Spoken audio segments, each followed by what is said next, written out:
Bem-vindos a todos e a todas. Nós somos o Saraivada de História.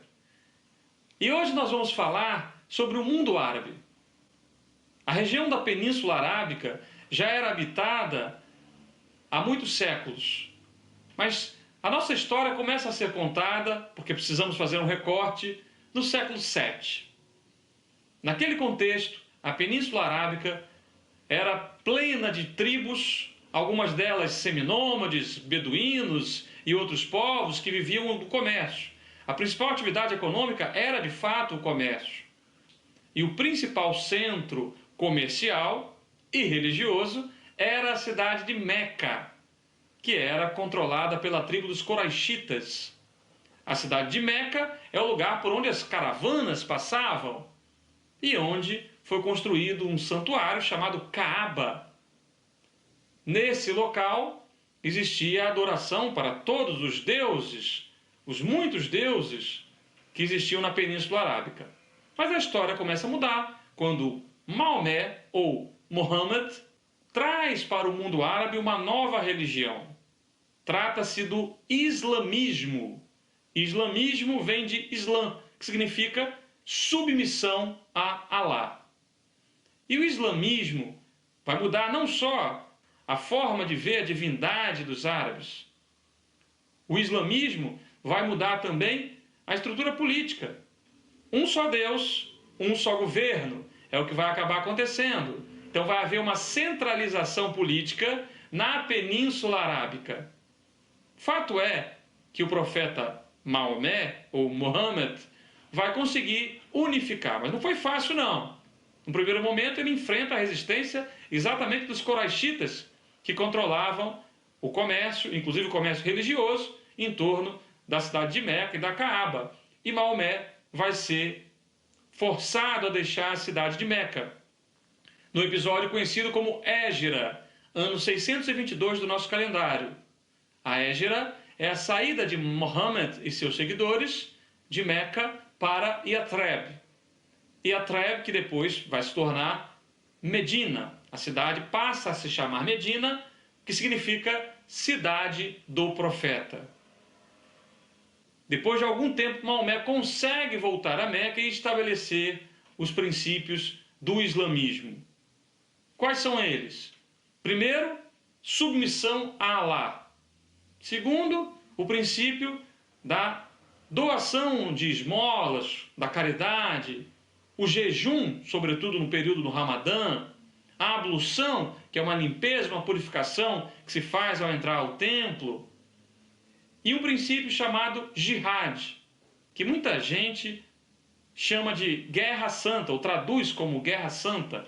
Será por isso que os árabes estão envolvidos em conflitos, guerras, atentados terroristas? Os árabes defendem a guerra santa? Gente, na verdade, jihad significa conversão. Então, o que o Islã propõe é que é dever de todo islâmico converter os não islâmicos. Da mesma forma que cristãos tentam converter não cristãos e tudo mais. Não está dito que tem que ser pela força. Fato é que ao longo da história, cristãos, islâmicos e outros adeptos de religiões diferentes optaram pela força, pelo enfrentamento, quando na verdade não é bem isso, né, que a gente deveria levar em consideração. Bom, fato. Os preceitos do islamismo estão contidos num livro chamado Corão. Seria o livro inscrito sob a inspiração divina, já que o próprio islamismo surge, né, do que seria uma revelação do anjo Gabriel, segundo a tradição islâmica, ao profeta Muhammad. Existem muitas coisas da cultura árabe que nos encantam. As 1001 noites, histórias como Ali Babá e os 40 ladrões, as tapeçarias persas, a dança do ventre. Para que mesmo a dança do ventre? A dança do ventre é uma famosa dança praticada originalmente em diversas regiões do Oriente Médio e Ásia Meridional. ganhou muita popularidade aqui no Brasil.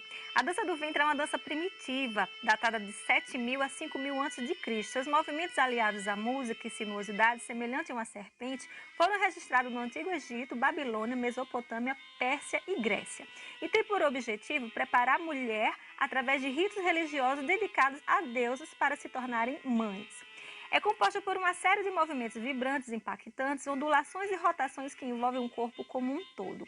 Na atualidade, ganhou aspectos bem populares, no sentido de grandes bailarinas, inclusive brasileiras, fazerem muito sucesso.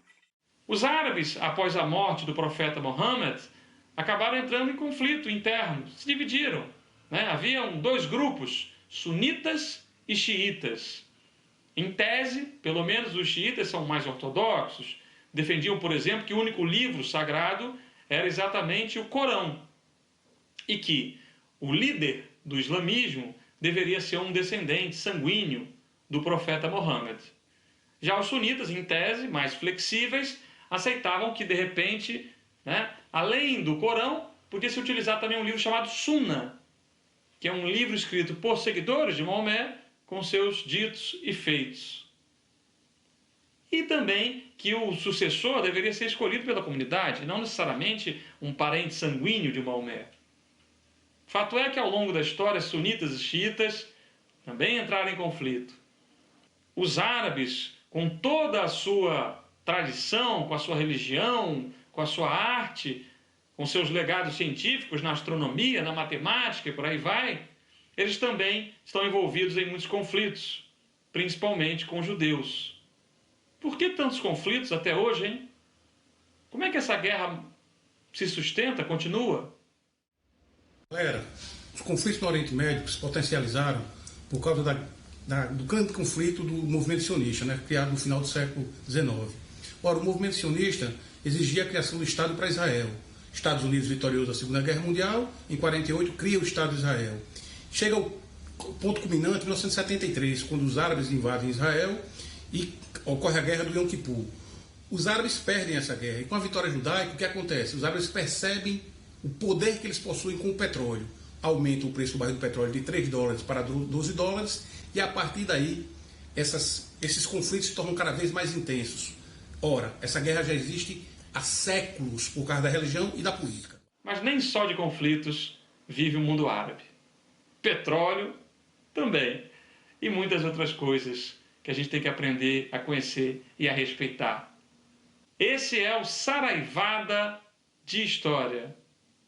Nós vamos ficando por aqui e até a próxima. Estamos esperando vocês, hein?